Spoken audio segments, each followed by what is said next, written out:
11장 12절부터 2절까지 먼저 보도록 하겠습니다. 하나님의 말씀입니다. 에브라임은 거짓으로, 이스라엘 족속은 속임수로 나를 애워쌌고, 유다는 하나님 곧 신실하시고 거룩하신 자에게 대하여 정함이 없도다. 에브라임은 바람을 먹으며 동풍을 따라가서 종일토록 거짓과 포악을 더하여 아수르와 계약을 맺고 기름을 애굽에 보내도다. 여호와께서 유다와 논쟁하시고 야곱을 그 행실대로 벌하시며 그의 행위대로 그에게 보응하시리라. 북이스라엘은 북이스라엘대로, 남유다는 남유다대로 타락하였습니다.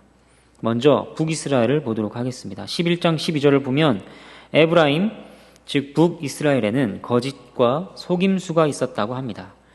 12장 1절에서는 거짓과 포악이 있었다고 합니다.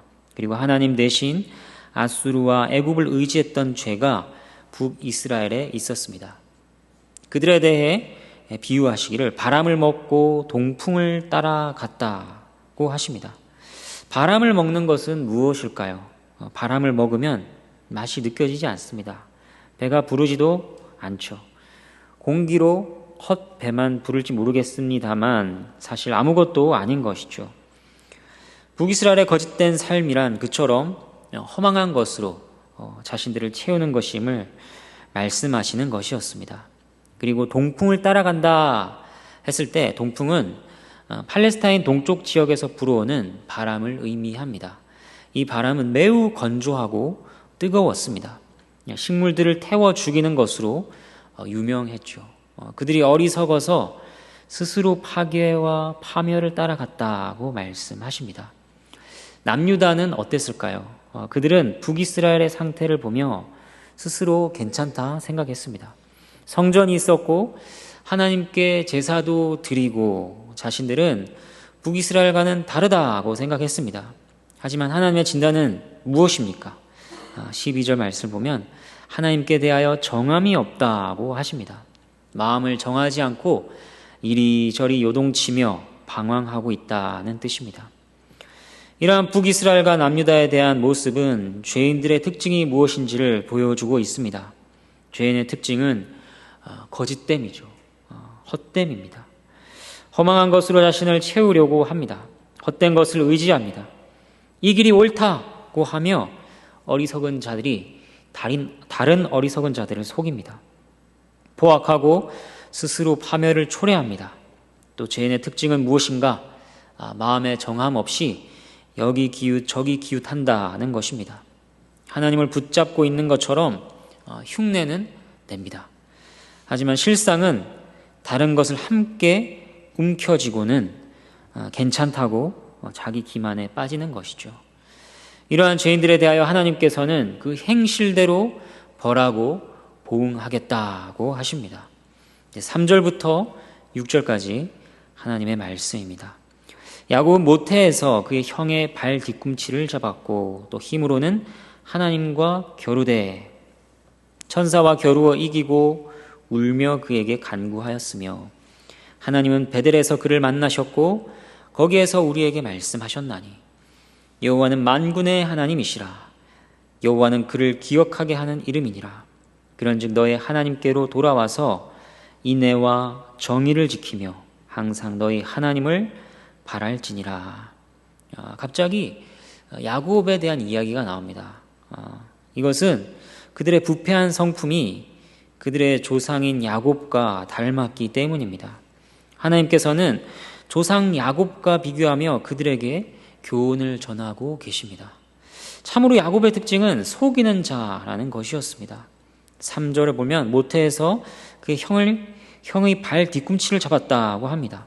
발 뒤꿈치를 잡았다는 히브리어 단어는 마치 발을 걸어 넘어뜨리듯이 속여 넘긴다는 뜻이 있습니다. 그처럼 야곱의 인생은 속고 속이는 인생이었습니다. 원래 야곱은 속일 필요가 없었습니다. 모태에 있을 때 이미 하나님께서 어머니인 리브가에게 큰 자가 어린 자를 섬기리라고 알리셨기 때문입니다. 동생인 야곱이 상속자가 될 것은 정해진 일이었습니다. 그러나 그럼에도 불구하고 야곱은 하나님께서 친히 자신을 상속자로 세우시는 때를 기다리지 않았습니다. 자신의 타락한 지혜와 술수로 스스로 상속자로 세워지기를 매번 시도했습니다. 형의 배고픔을 이용해서 팥죽으로 장자권을 뺏으려 했습니다. 또 리브가와 함께 이삭을 속이고 장자의 복을 빼앗고자 했습니다. 그러한 그의 행동들은 거룩한 언약이 성취되기 위한 그런 통로로서의 모습이라고는 전혀 합당치 않은 것들이었습니다. 그리고 야복강에서의 씨름은 자기 힘으로 축복을 쟁취하려고 하나님과 다투고 싸우는 야곱의 생애를 대표하는 상징적인 사건이었습니다. 그 부패한 집착과 노력은 하나님과 겨룰 때도 나타났습니다. 하나님과 더불어 날이 새도록 씨름했죠. 이것을 끈질기게 기도한 야곱의 경건이다 이렇게 보기도 하는데, 사실 그것은 그의 육적인 성품이 얼마나 끈질긴 것인지를 보여주는 것이었습니다.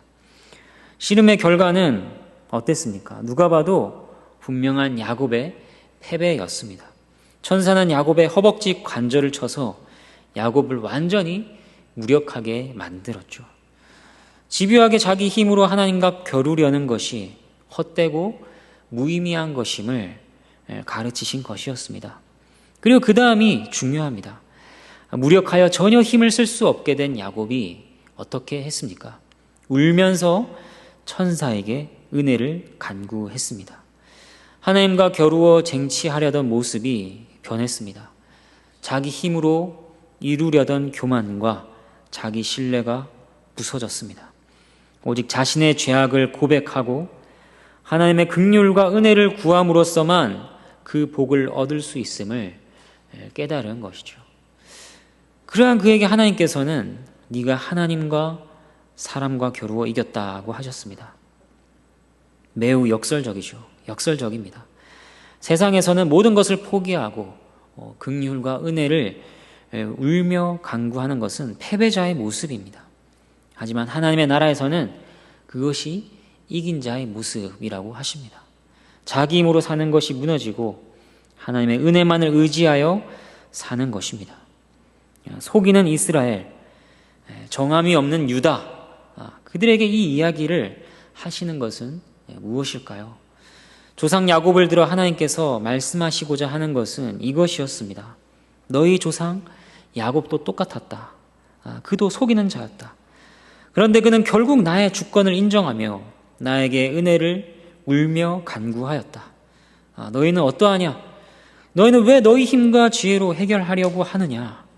약속된 복은 성취될 것인데 왜 그것에 마음을 두지 않고 다른 곳에 마음을 두고 있느냐? 너희 조상 야곱이 하나님과 겨루다가 허벅지 관절이 나간 뒤에야 결국 울며 간구한 것처럼 너희도 너희에게 가해질 징계와 형벌을 통해 반드시 이것을 깨달아야 할 것이다 라는 것입니다.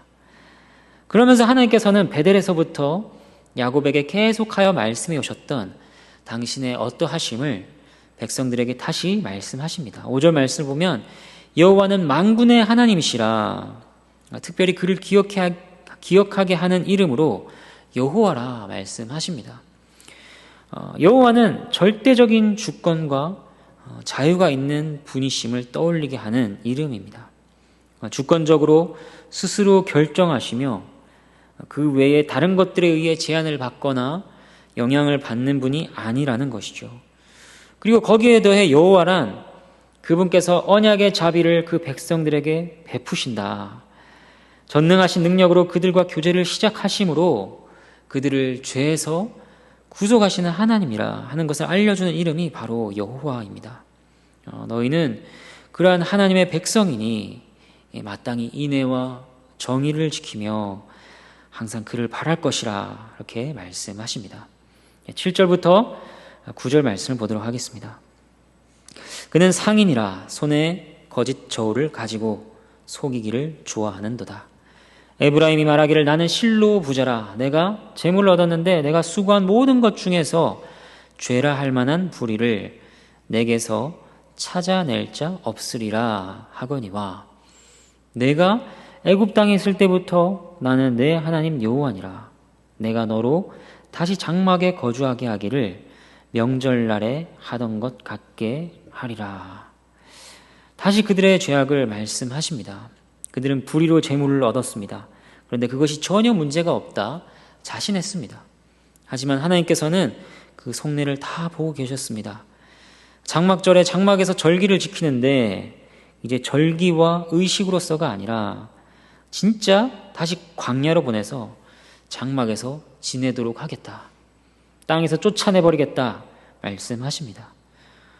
아무리 부자가 되어도 아무런 소용이 없게 되는 것이죠. 그처럼 그들은 한순간에 망하게 될 것입니다. 10절 하나님의 말씀입니다. 내가 여러 선지자에게 말하였고 이상을 많이 보였으며 선지자들을 통하여 비유를 베풀었노라. 하나님께서는 계속해서 선지자들을 통해 그들에게 말씀하셨죠. 수많은 이상과 비유를 통해 전하셨습니다. 다른 그 백성들이, 다른 그 민족들이 전혀 맛보지 못했던, 전혀 듣지도 못했던 그러한 것들로 그들에게 계속해서 끊임없이 말씀하셨습니다. 그러나 그들은 듣지 않았죠. 11절 말씀입니다. 길르앗은 불의한 것이냐? 과연 그러하다. 그들은 거짓되도다. 길갈에서는 무리가 수송아지로 제사를 드리며 그 제단은 밭이랑에 쌓인 돌무더기 같도다. 그들의 거짓됨과 불의는 우상 숭배에서 나타났습니다. 그들은 길갈의 신전에서 수송아지로 우상들에게 제사를 드렸습니다. 그러한 제단들은 마치 밭이랑에 쌓인 돌무더기처럼 백해무익한 것이었죠.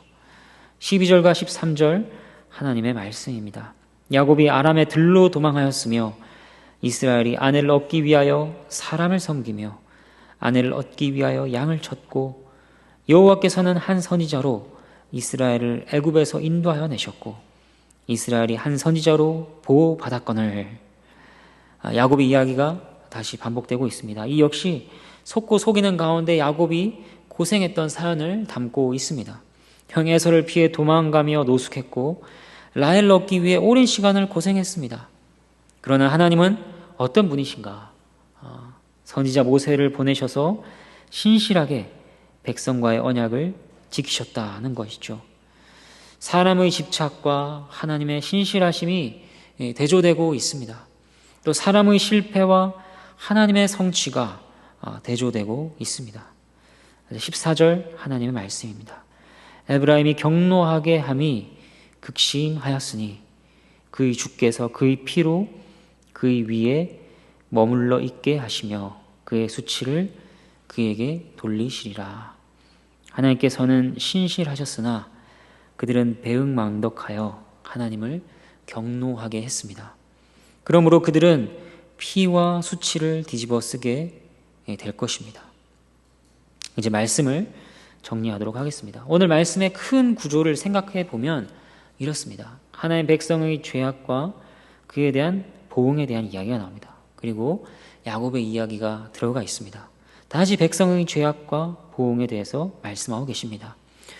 샌드위치와 같은 구조를 가지고 있습니다. 이러한 구조에서 부각되는 것은 가운데 있는 내용이라 할 수 있을 것입니다. 야곱이 울며 간구한 것, 만군의 여호와 하나님의 이름을 기억하여 그를 바라라 하는 것, 그것이 중간에 들어가서 부각되고 있습니다. 우리는 어떻습니까? 열심히 살아갑니다. 여러 성취를 위해 애쓰고 노력합니다. 때로는 하나님의 영광, 하나님의 복을 추구한다는 명목으로 그렇게 합니다. 하지만 하나님과 자신을 속이려고 합니다. 하나님의 그 주권 앞에 완전히 엎드리지 않고 이리저리 요동하는 마음으로 살아가는 것이죠. 그러한 우리에게 필요한 것은 오직 그리스도의 보혈밖에 없습니다. 우리 안에 의나 소망은 없습니다. 그의 피로 우리의 죄를 씻김 받는 것이 우리의 유일한 희망입니다. 그리고 우리의 허벅지 관절을 치시고 굴복시키시는 성령 하나님의 능력이 역사하실 때 우리는 온전히 그의 은혜만을 울며 간구하게 될 것입니다. 야곱을 만나셨던 하나님께서 날마다 우리에게 찾아오시며 그 일들을 이루어 가시기를 간절히 소망합니다. 너희 하나님께로 돌아와서 인애와 정의를 지키며 항상 너의 하나님을 바랄지니라. 아멘.